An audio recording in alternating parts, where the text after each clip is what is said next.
अगर धीरे चलो वह तुम्हें छू लेगी, दौड़ो तो छूट जाएगी नदी। अगर ले लो साथ वह चलती चली जाएगी कहीं भी।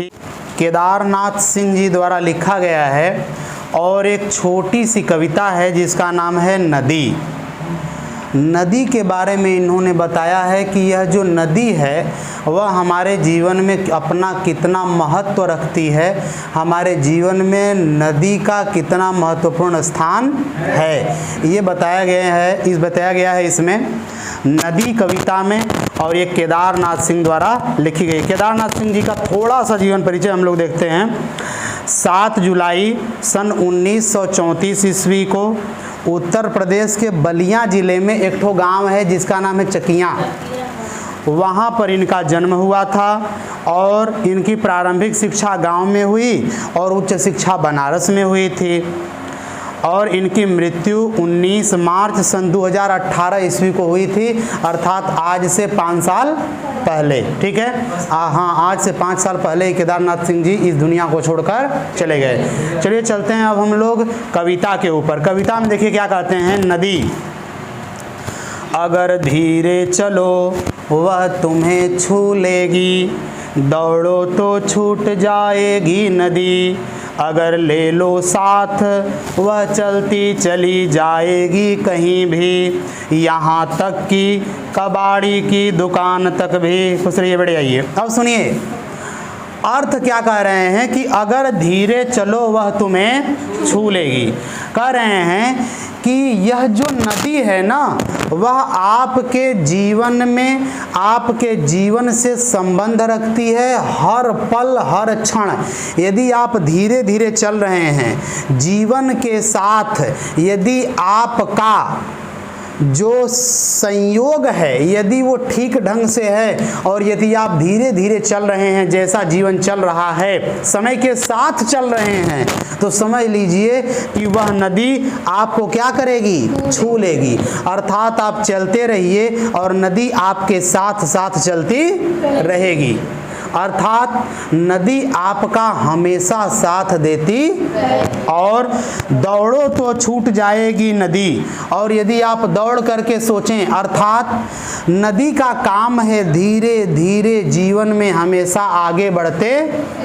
यदि आप अपने जीवन को छोड़ करके यदि दौड़ करके सोच लेते हैं कि हम भाग जाएं और जीवन में कुछ चीज़ें जो हैं वो हमसे छूट जाएंगी, तो नदी भी आपसे क्या होगी, छूट जाएगी। यदि आप अपनी मर्यादा को, आप अपनी सीमा का उल्लंघन कर जाते हैं तो नदी आपको क्या कर देगी, छोड़ देगी। नदी आपको सीमा में, मर्यादा में और सतत निरंतर चलते रहना सिखाती। और यदि लगातार चलना छोड़ देंगे तो नदी भी आपको क्या करेगी, छोड़ देगी। और अगर ले लो साथ, और यदि आप साथ ले लेते हैं तो वह चलती चली जाएगी कहीं भी। और यदि आप नदी को साथ लेके चलते हैं तो वह नदी आपके साथ कहीं भी चलती चली जाएगी, आप जहाँ तक जाएंगे। अर्थात नदी आपको कभी छोड़ेगी।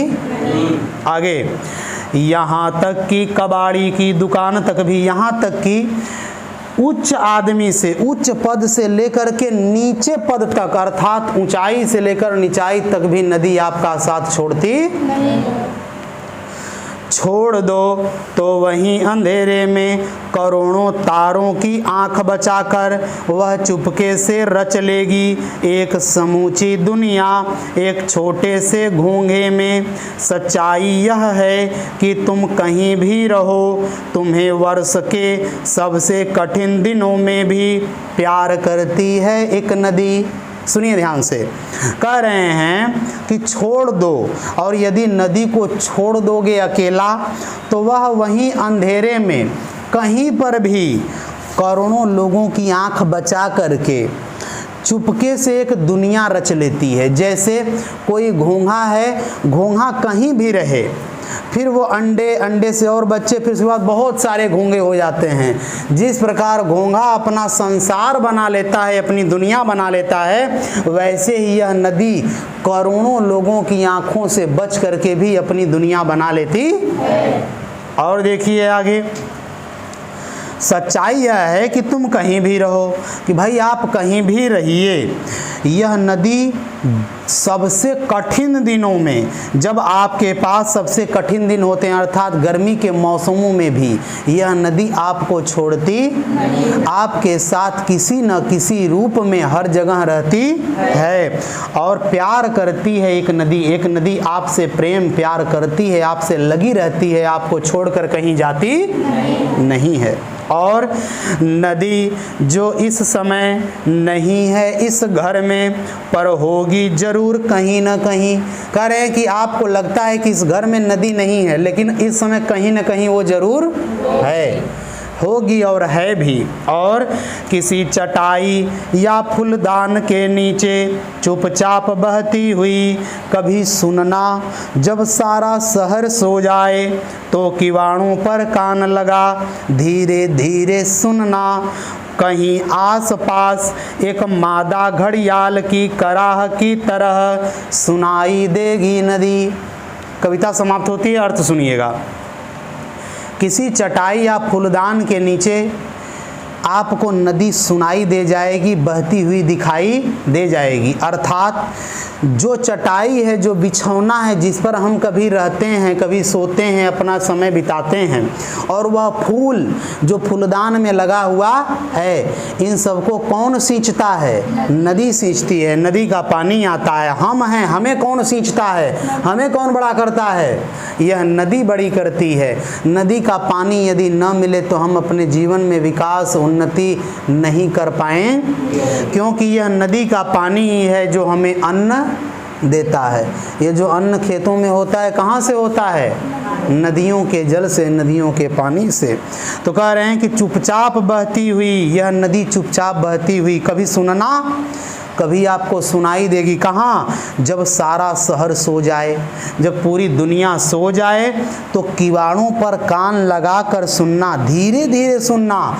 कैसी आवाज़ सुनाई देगी? मादा घड़ियाल की कराह की तरह। जैसे कोई घड़ियाल, मादा घड़ियाल कराह रही हो, उसको दर्द हो रहा हो और वो कराह रही हो, उस प्रकार यह नदी भी कराहती हुई आपको सुनाई। अर्थात कुल मिलाकर के इस पाठ में केदारनाथ सिंह जी ने ये बताया है कि आज नदियों के साथ जो हम लोग कर रहे हैं, कहीं भी नदियों को बांध देते हैं, कहीं भी नदियों पर बांध बना देते हैं, नदियों में गंदगियां फैला रहे हैं, जितने शहरों का कूड़ा करकट है वो कहाँ जा रहा है? तो नदी क्या करती है? कराहती है। नदी को दर्द होता है कि मैं इतनी साफ स्वच्छ हिमालय से चलती हुई आती हूँ और ये दुनिया मुझे क्या कर देती है। तो इस कविता में आपको ये बताया गया है कि आपका जीवन भर साथ देने वाली नदी, आपके साथ चलने वाली नदी है यह, और इसके साथ आप वैसा व्यवहार न करें कि नदी को कभी दुख, अर्थात आप वो हमेशा काम करें जिससे कि नदी हमेशा साफ और स्वच्छ। आपका पाठ